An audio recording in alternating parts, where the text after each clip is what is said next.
9 मई का मुल्जिम खैबर पख्तूनख्वा का वजीर आला बन गया। अदालतों से अपील है 9 मई के मुल्जिमान को कैफिर किरदार तक पहुंचाया जाए। मास्टरमाइंड को सबसे पहले सजा दी जाए। गवर्नर केपी फैसल करीम कुंडी कहते हैं ये बानी पीटीआई की ट्वीट को ओन कर रहे हैं, ना ही डिलीट। पीटीआई गलतियों की माफी मांगकर सियासी जमातों के साथ बैठना चाहती है तो हम तैयार हैं। एस्टैब्लिशमेंट के कंधों पर आना चाहती है तो कुछ नहीं किया जा सकता। गवर्नर हाउस और सूबाई हुकूमत पे टेंशन नहीं चाहता। अली अमीन गंडापुर को कोई मजबूरी है तो मैं उनके पास जाने को तैयार हूँ।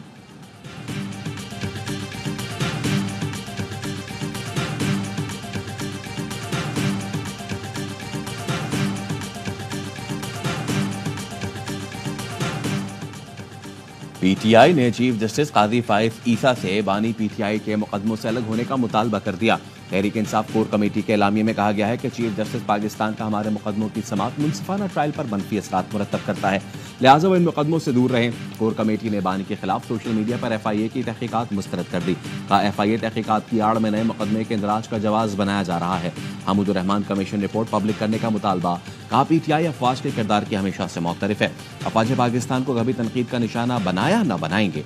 9 मई वाकयात के जिम्मेदारों के खिलाफ कार्रवाई की तायीद करते हैं।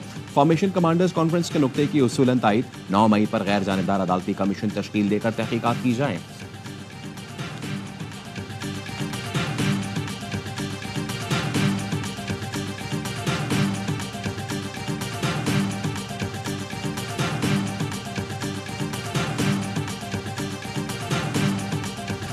बानी पीटीआई के अकाउंट से जिस ट्वीट को पजीराई मिले उसे तस्लीम करते हैं, जिस पर पकड़ हो जाए कहते हैं हमने नहीं किया।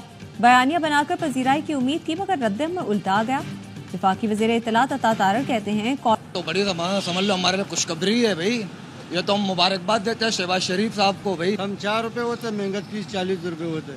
12 ले करने ज्यादा चाहिए, जब 4 भी किए तो चलो यार बहुत कुछ तो बेहतर ही है ना। 15 रुपए का पहले हुकूमत ने ऐलान किया था, फिर 4 रुपए कर दिया, ये कौन सा असूल हुआ? इसके मुतबादल वो बिजली महंगी कर देते हैं और चीजों पे टैक्स लगा देते हैं, ये तो फिर कोई इंसाफ तो ना हुआ ना। पेट्रोल की कीमत में 15 नहीं 4.25 रुपए कमी। डीजल 8 रुपए के बजाय 3 रुपए 86 पैसे सस्ता। वजीर आजम के मंजूरी के बाद पेट्रोलियम मस्तूआत में कमी का नोटिफिकेशन जारी कर दिया गया। पेट्रोल की नई कीमत 268 रुपए 36 पैसे, डीजल की नई कीमत 270 रुपए 22 पैसे, मिट्टी का तेल 171 रुपए 61 पैसे का हो गया। वजीर आजम हाउस से पेट्रोल और डीजल ज्यादा सस्ता करने का गलत ऐलान किया गया था। आवाम का कहना है हुकूमत ने हातिम ताई की खबर पर लात मारी है, इसके बदले बिजली महंगी कर दी जाएगी।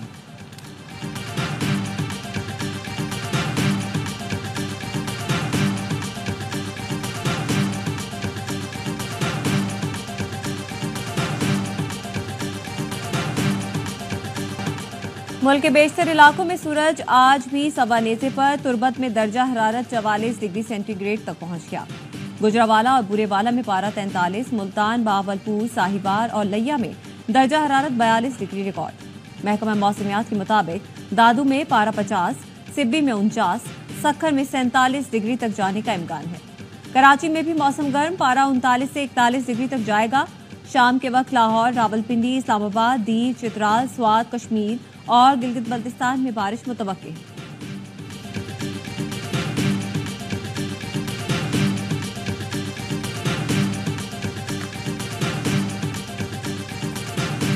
बीस टीमें, 55 matches, 1 trophy. ICC T20 world cup का बिगुल बजने में सिर्फ 1 रोज बाकी।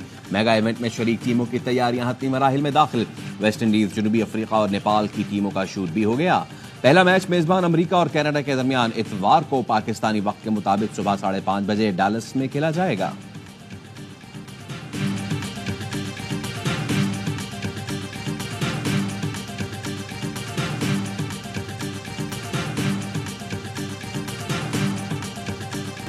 पक्के हमारे इरादे हैं, जाना सितारों से आगे है। PCB ने पाकिस्तान के वर्ल्ड कप एंथम का टीजर जारी कर दिया। तराना आज रिलीज होगा। Pakistan cricket team world cup में शिरकत के लिए डैलस पहुंच गई। खिलाड़ी 2 रोज आराम के बाद 3 जून से तैयारियों का आगाज करेंगे।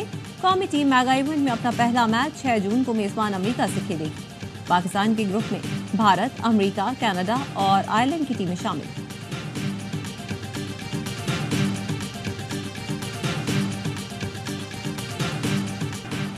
यकीन है T20 वर्ल्ड कप में दिलचस्प मुकाबले देखने को मिलेंगे। अमेरिकी सफीर डोनाल्ड ब्लूम कहते हैं वर्ल्ड कप के लिए रवानगी से कबल पाकिस्तानी टीम की मेजबानी की।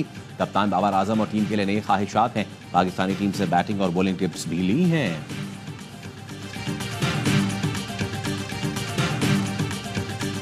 फॉलो फेल में तजाद और आधी चीजों को जुटलाना शुरू से पीटीआई की पॉलिसी है।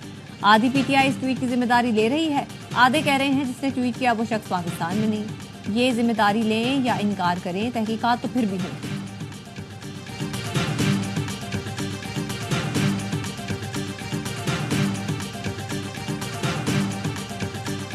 हमारे नैब के कानून में ये अजीबोगरीबी के इल्ज़ाम कोई भी लगा दे, साबित उसको करना है कि जिस पर लगा दिया गया है, और ये रियासत अपनी नाकामी का ऐलान कर रही होती है। मैं समझता हूँ कि ये मामला चल नहीं पाएगा।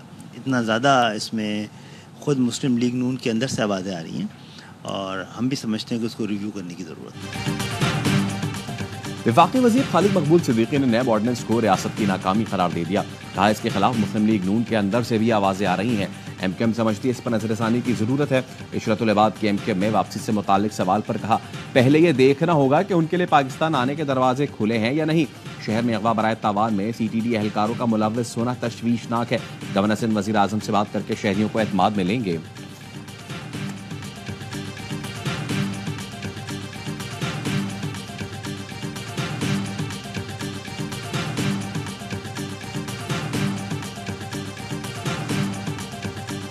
हालात में आगे बहुत बिगड़ते हुए देख रहा हूँ और हालात को मैं जल्दी सेटल होते हुए नहीं देख रहा, और जुलाई में और ज़्यादा मुझे सिचुएशन जो है वो क्रिटिकल होते हुए नज़र आ रही है।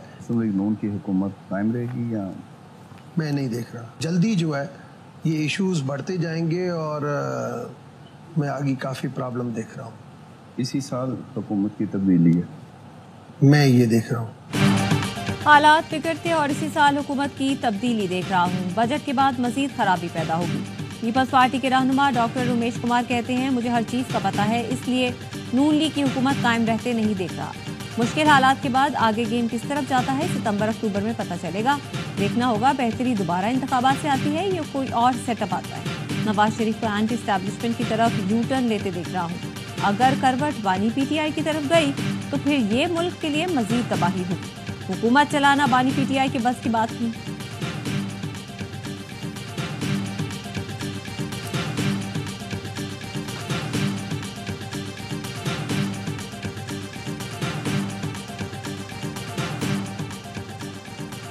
मैं 13 करोड़ अवाम को जवाबदेह हूँ, पुलिस क्राइम कंट्रोल करे। वजीर आला पंजाब मरियम नवाज के दायर अमन अमान से मुतालिक खुसूसी इजलास में कहा सूबे में किसी जगह नो गो एरिया बर्दाश्त नहीं, हकाइक से आंखें बंद नहीं कर सकते। क्राइम रेट को हर सूरत नीचे लाना होगा। पुलिस कुर्बानी दे रही है मगर काली भेड़ें भी मौजूद हैं। पुलिस के मूड में सियासी मदाखलत खत्म करा दी, अब पुलिस परफॉर्म करे।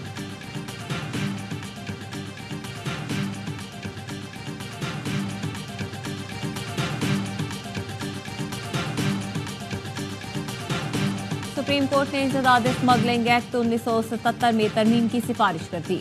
जायजे के लिए मामला पार्लियामेंट को भिजवा दिया। फैसले में कहा इंसदाद स्मगलिंग एक्ट नकायद से भरपूर है। एक्ट में अपील का हक सिर्फ मुल्जिमान को दिया गया है। हुकूमत को अपील का हक न होने का मतलब है कि ये एक्ट मुल्जिमान को फायदा पहुंचा रहा है। सुप्रीम कोर्ट के फैसले की copy law and justice commission, secretary कानून और अटॉर्नी जनरल को भी भिजवा दी।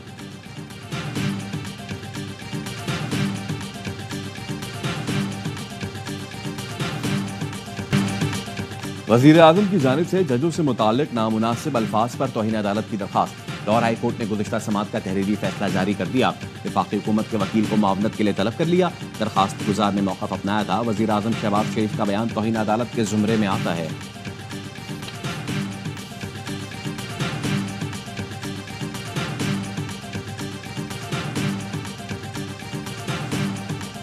कराची में इंटरमीडिएट के इम्तहानात का आगाज। सुप्रीम शिफ्ट में 12वीं जमात का अंग्रेजी का पर्चा। पेपर मुकर्ररा वक्त से पहले सोशल मीडिया पर वायरल।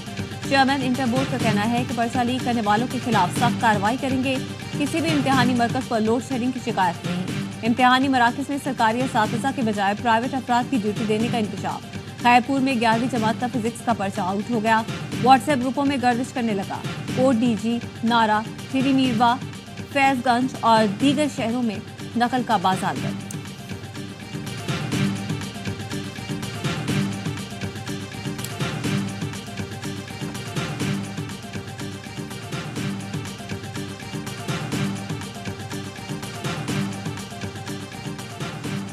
पीआईए की हज परवाज की रियाद एयरपोर्ट पर हंगामी लैंडिंग। एयरलाइन जराये के मुताबिक हज परवाज रात 10 बजे कराची से जद्दा के लिए रवाना हुई थी।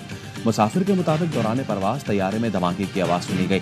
तर्जुमान पीआईए कहते हैं परवाज PK 839 में दौरान परवाज कार्गो केबिन में हाई टेम्परेचर की वार्निंग आई थी, जिसके बाद तैयारे को रियाद एयरपोर्ट पर उतार लिया गया।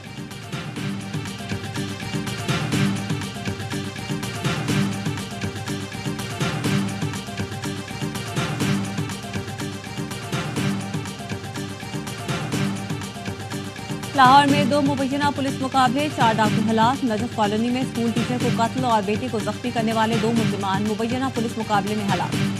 पुलिस डाकुओं को रिकवरी के लिए ले जा रही थी, साथियों ने फायरिंग कर दी। काना में मोटरसाइकिल छीनकर फरार होने वाले 2 डाकू पुलिस के साथ फायरिंग के तबादले में मारे गए।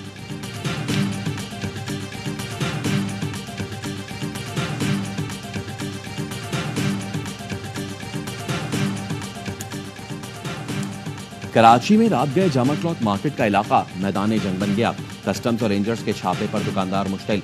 कस्टम्स और रेंजर्स एहलकारों पर पथराव, इलाका गोलियों की तड़तड़ाहट से गूंज उठा। मुश्तिल दुकानदारों ने सड़क पर टायरों को आग लगा दी।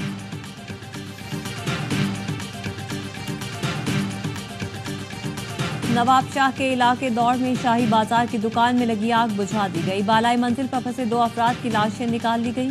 दुकान में आग शॉर्ट सर्किट के बायस लगी थी।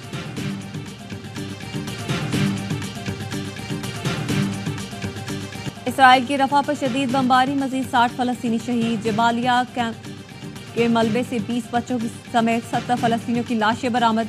जनूबी गजा में इसराइली बमबारी से 37 अफराद शहीद और 357 जख्मी। शौदा की मजमूई तादाद 36,284 हो गई, 82,057 जख्मी। गजा में जंगबंदी के लिए इसराइल का नया मंसूबा, अमरीकी सदर जो बाइडेन ने तफसीलात बता दी।